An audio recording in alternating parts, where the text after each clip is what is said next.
The government will once again spend $1 trillion more than it takes in this year, maybe $2 trillion. Nothing seems to stop the ever-rising debts, nor the warnings that the nation is on an unsustainable fiscal track. The latest alarm comes from Congress's own Government Accountability Office.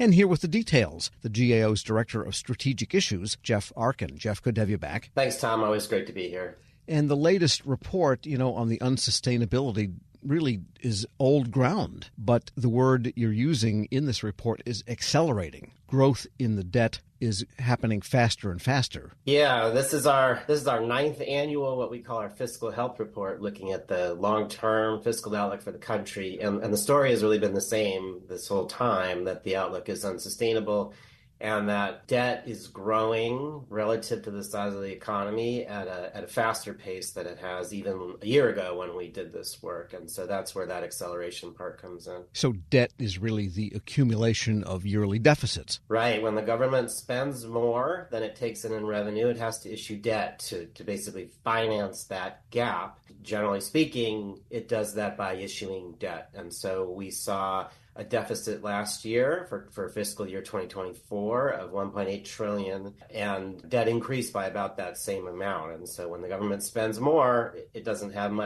too much money lying around. It has to issue debt to the public to finance that gap. Right. And who holds that debt for the most part? It is a variety of investors, so mostly domestic investors, but some foreign investors as well, and pensions can even hold them. The Federal Reserve holds a share of them as well, and so it's widespread holding across the economy and the globe. At one time, this was many years ago, Great Britain happened to hold the most U.S. debt. Do we know what nation now does? My recollection is it might be, UK is one of the big ones. Japan is one of the larger holders of debt. China, 2 or 3% of our debt. No single country holds a relatively large share, but it is, again, a fairly widespread security that other governments hold and investors in other countries hold. And now the report says the debt at the moment is just about $29 trillion. Put that in context with respect to the interest on the debt as a part of the budget and the debt itself in relation to the economy. Sure. On that latter point, debt, and we like to compare debt to the economy because it helps really relate the size of debt to the economy and makes it easier to compare over time. So right now, and for the last 4 years or so, debt has been almost as large as the economy. So 98% of the economy, or gross domestic product as we call it.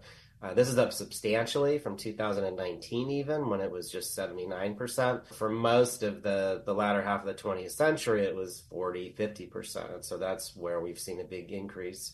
And that has an impact on what you mentioned before, which is the interest that we pay on the debt.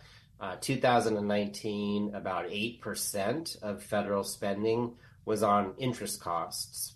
2024, that's up to 13%. And we project if there aren't changes in our fiscal policies by 30 years from now, 2054, it'll be over 27%. And so you see an increasing share of our expenses just going to pay interest on debt that we've already issued, to pay for all the other things that the federal government buys or services that it provides. And at this moment, the yearly debt service, how does that stand in relation to the defense budget, to the rest of the civilian operations budget, and to Social Security and Medicare? Net interest, and we call it net because the federal government does take in payments on its loans as well, or debt, is one of the largest categories. It's this year larger than Medicare, larger than national defense. And so for 2024, it was almost $900 billion. Social Security is still quite a bit larger, but we do project that, at some point in the future, interest will surpass Social Security to become the largest category of federal spending.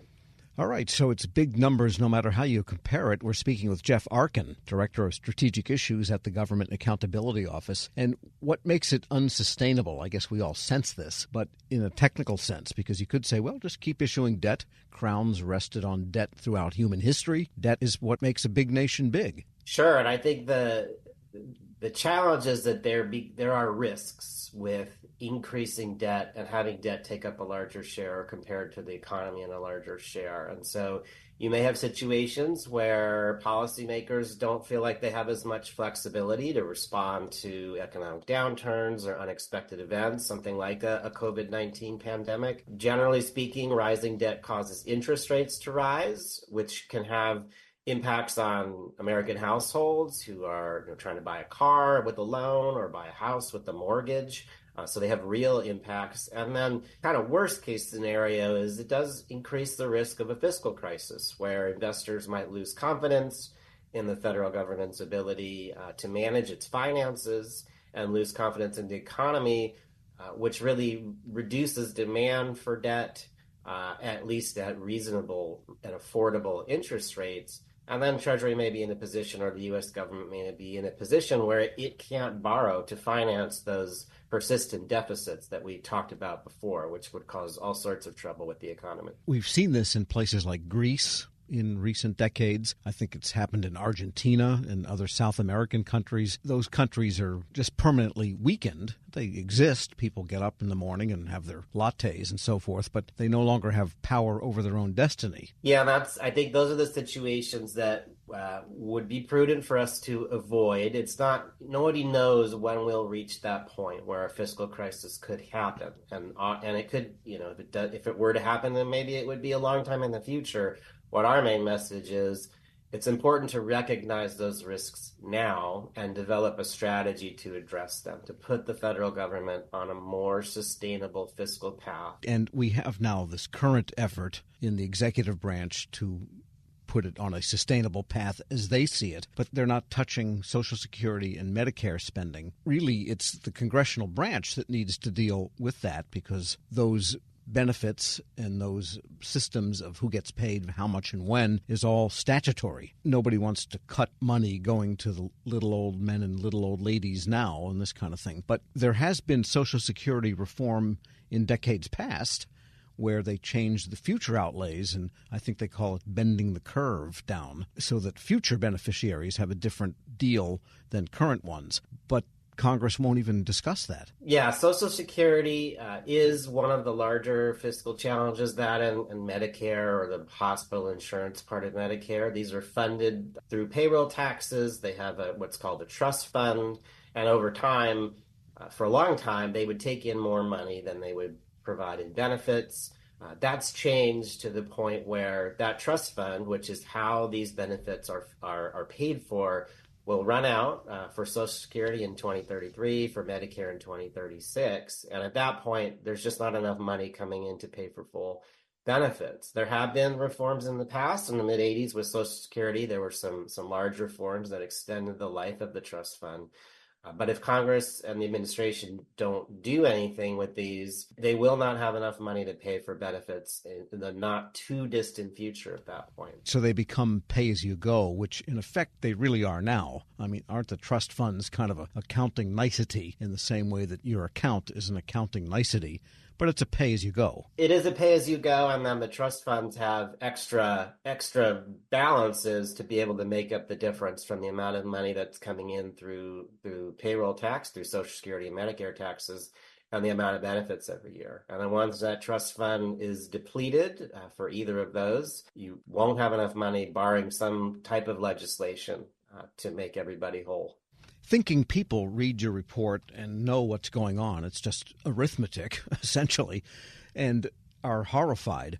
But what about the members? I mean, this report, you say, is 9 years old. It lands with a big thud in some quarters, but Congress merrily goes along ignoring it. Administrations come and go ignoring it, or saying we're not going to touch those things, but they have to be touched. So if they don't get touched, then the result is national disaster at some point in our lifetimes. I'm asking you leading questions, I understand, but this happens to be a pet subject of mine. Yeah. This is one of the key issues or key challenges facing the country. It's the reason why we issue this report every year. And I think what we're trying to do is get that message out there and make the point that this can potentially have an impact on on Americans, on people who live in this country. With, again, interest rates going up, that has an impact on individuals. It has an impact on businesses being able to invest. It has an impact on productivity. It has an impact on wages. It sounds